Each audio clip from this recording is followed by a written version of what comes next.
Hello everybody! Welcome to another stop motion that I haven't done in a while. Hooray for procrastination! Anyways, you might be wondering, why am I an auto character today? Well, my dear viewer, I have been wanting to do video game reviews for a while now. And since I like doing stop motions, I thought to myself, why not combine my stop motion skills with gaming, while becoming a Japanese action figure? And that is exactly what I'm gonna do. So, what game to review? Let's see. No. Man, none of these games sound good to review at the moment. Oh wait, here's one.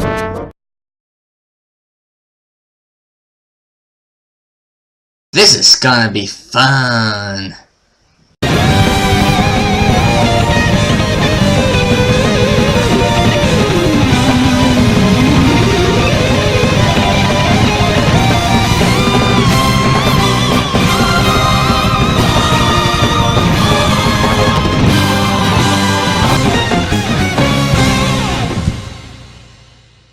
Ladies, gentlemen, and everyone between, Sonic Forces is a game that came out in November of 2017 for PS4, Xbox One, PC, and Switch. Ever since its launch, it has gotten quite the critical reception of not being that good. Now, I am to respect other people's opinion on the game, but I think it gets more hate than it should. So, I am going to give it a more positive review, while pointing out the flaws it has, because to an extent, I agree with most of the problems people point out. So without further ado, let's jump on that plot summary. So Dr. Eggman, once again, wants to take over the ward. I mean, if you're the main villain, it is part of your resume to do that, so yeah. Standard goals, I guess. Anyways, he made this hybrid thing named Infinite to help with this process. Tails tells Sonic that Eggman is attacking the city, so Sonic goes to help. But before he tries to stop Eggman, Shadow, Zavok, Metal Sonic, Chaos, and Infinite show up and beat the crud out of Sonic, in which Sonic is defeated. And over a 6-month period, Eggman took over 99% of the world. Well, it only took him 136 times to succeed. Over the 6-month period, a resistance formed to stop Eggman and reclaim the world. Of course, everyone thinks Sonic is dead.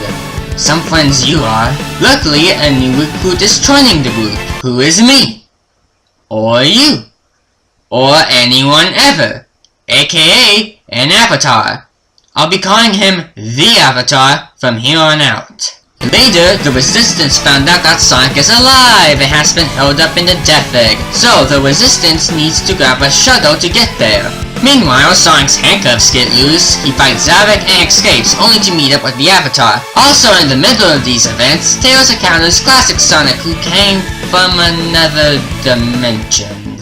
Wait, Classic Sonic came from the past in Generations, but he came from another dimension in Forces. Did they mean the place they were at in Generations was a dimension? Is the past another dimension? Is something going on that I don't understand? You know, given Sonic games didn't really have continuity in the first place, why am I surprised? So the Resistance do some stuff until Sonic has his second encounter with Infinite. After a boss fight, Infinite gets away. The rest of the story is just the Resistance gathering info and fighting Eggman's army. Tails and Classic Sonic are more or less doing the same thing. They all reunite and figure out with Shadow's help that the Phantom Ruby, the item that Infinite has on his chest, was creating clones of Shadow, Zavok, Metal Sonic, and Chaos. Clones. Well, they tried. They all head to Metropolis to fight Eggman's army. And then they retreat because of Infinite and his Phantom Ruby. The Phantom Ruby is a gem which creates illusions that become part of someone's reality, meaning you can get hurt by said illusions. I would use logic to explain this better, but I'd be here all day and I really don't have the time for that, so after doing stuff, they go back to Metropolis where Sonic and the Avatar get trapped in a place the Phantom Ruby created called Null Space. for about 10 seconds. Really wasted potential though, game. So after all of that, the Resistance head to the Eggman Empire Fortress to fight a bunch of clones. But Eggman has Infinite create a sun to crash down and kill everyone. This literally reminds me of Majora's Max. Is that just a me thing, or does everybody else get the reference? But the Avatar, with the help of a Phantom Ruby prototype, which Eggman destroyed the rest of them earlier in the game, destroys the sun, and the Resistance heads towards the tower. After the third Infinite boss and some levels, the world is saved. Surprise! Eggman made another Death Egg robot and is using the Phantom Ruby to power it. Sonic, Classic Sonic, and the Avatar defeated, the world is saved, and Classic Sonic goes back to his own world. After the credits, the Resistance are gonna fix the world, and Sonic and the Avatar go their separate ways to find more adventure. And that is Sonic Force's story in a nutshell. So, how is it? And now it's time for confession time with Bowser Prince. Today's episode, I don't mind a lot of Sonic stories. Seriously, many Sonic games have stories I don't hate. Games like Sonic Adventure 2, Sonic and the Black Knight, and even Sonic 06, they have okay stories at least. Same thing with Forces, its story gets the job done quite well. Also, I like it how it has a bit of a darker theme, like Sonic Adventure 2, mixed with more humor and comedy, like Sonic Colors. So yeah, overall, good story. Now, let's talk about the characters. 2 points. 1. I like the chemistry between the members of the Resistance. I like how they talk to each other in the levels. Sure, you can't hear the awesome music unless you turn the dialogue off, but it adds a nice bit of depth to the characters. And 2, if only they did that much in the game to begin with. Aside from Silver in one cutscene, the Resistance doesn't do anything in-game. Wonderful! We haven't seen any side characters do anything important since... Holy cow, I actually don't know. And I'm not okay with that. On a side note, how is Infinite as a character? Well, I like him. He has a feeling of fear and mystery around him. In my opinion, he is one of the better Sonic villains in the series. So yeah, Infinite gets my seal of approval. Now it's time to get into the meat of the game, starting with presentation. Now, I am playing this on my Switch, which has a quality of 720p and 30 frames a second. But dang, this game looks wonderful. I'm sure it looks better on PS4 and whatnot, but whatever.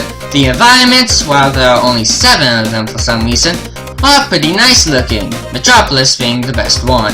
This game actually runs well. Yeah, it's still 30 frames on my Switch, but it's hard to tell unless you do a side-by-side comparison. So yeah, add this to the approval list. And last but not least, the music.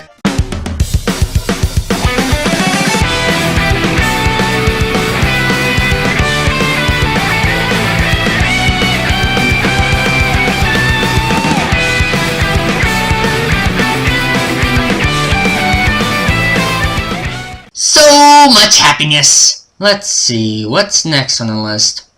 Oh right, gameplay. Time to grab some popcorn, because this is going to be a long one. Ready everyone? Good, here we go! So Sonic Forces is split up into 3 gameplay styles. Modern Sonic, Classic Sonic, and the Avatar. Modern Sonic can do a homing attack and boost to destroy enemies and move faster. His stages are alright. Not all of them are winners, but they're not bad. And now it's time for another episode of Confession Time with Bowser Prince. Today's topic? I don't really like Classic Sonic's gameplay in any Sonic game. Okay, before you spam hate in the comments, let me explain.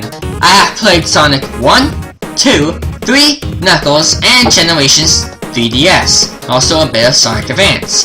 I really don't like the momentum-based gameplay that they have. Maybe because the level design doesn't work with the gameplay in mind, But what do I know, it's my opinion. However, Sonic Forces gave me a better experience with his gameplay. Maybe the drop dash helps with this, but whatever. Classic Sonic can basically spin dash, and that's about it. His levels are also okay, except for Iron Fortress. Who thought it was a good idea to add auto-scrolling to a Sonic game? Okay, I can breathe again. Now, let's talk about the avatar. The best part of the game. I freaking love the avatar. His gameplay style incorporates the whips from Sonic Colors, but instead of using them directly, the avatar uses weapons called Wispons. They're used for attacking enemies and platforming if you collected the corresponding whips. For example, with the Asteroid Wispon, aka the best one, you can shoot your enemies like a gun, and when you collect the whips, you become invincible and hover in the air. You can also use a grappling hook with a push of a button, or the avatar does it himself, which is kind of dumb. Also, the avatar has the best stages in the game. Shoutouts to Aqua World and Capital City for being great stages. But hey, all of them are good. On a side note, there's also the tag team stages where you play as both Sonic and the avatar. But the only thing I can say is that switching between them is kinda finicky and the stages are just okay at best. So, moving on to bosses. Almost all of them have the same pattern, interesting in concept, but easy in execution. Seriously, the Metal Sonic fight and the third Infinite fight are exactly the same and are easy to defeat. There are only two bosses that are notable, the second Infinite fight and the Death Egg Robot.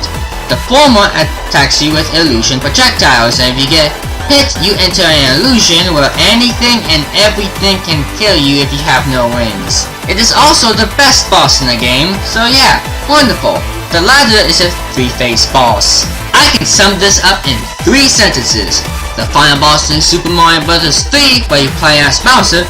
The best phase in the fight, where you hit its arm or cockpit a million times. And the final boss of Sonic Colors with minor differences. Another side note, the first time I bought this boss, I had trouble with the second phase, but for this review, I had trouble with the third phase. Video games are weird. Now, are there any other flaws with the game? Well, the levels are shorter than they should be. Seriously, each stage can take on average 2 minutes to complete if you are at least a good player, and this is on hard mode that I did this on. Also, as I found out, there are only 3 level designers that made the game, and 2 of them have never made a Sonic game. What the heck was going on with your team, Sega? Another fact is that the game only has 30 stages, and 7 of them are bosses. How long did it take on my first playthrough to beat the game? 3 hours at most. I think I figured it out. I figured out why people get iffy when talking about this game. It is not one of the worst games in the series, it's just one of the shortest in the series. So the reason people don't really like the game as much as others is because in the grand scheme of things, there is not a lot to talk about. And I know I brushed over a few things like levels and details, music, and chaos not being used more, but the reason I didn't do that is 1, I'd still be here all day trying, and 2, it really doesn't matter in the long term, because if you take all the faults away, Sonic Forces is a pretty good game. I do not know what happened with the development of this game. Maybe Sega just wants to get a game out to please the fans. Maybe they have a bigger game under the works. I don't know. But at the very least, I still think you should pick this game up. I know it's not the best game in the series, but it still deserves your attention. And for the sake of every Sonic fan, I hope Sega gets a bit more experimental with the next game. Maybe they can polish up the Lost World formula, go back to a previous style of gameplay, or do something flat out new. Ultimately, the choice is up to you if you want to pick this game up, whether as sale price or discounted. And personally, I still like this game, even if others don't as much as me. But in any case, I am just done with this review and ready to play something else. What game would that be? Well, who knows. But anyways, thank you all for watching, and until the next video, play safe everybody.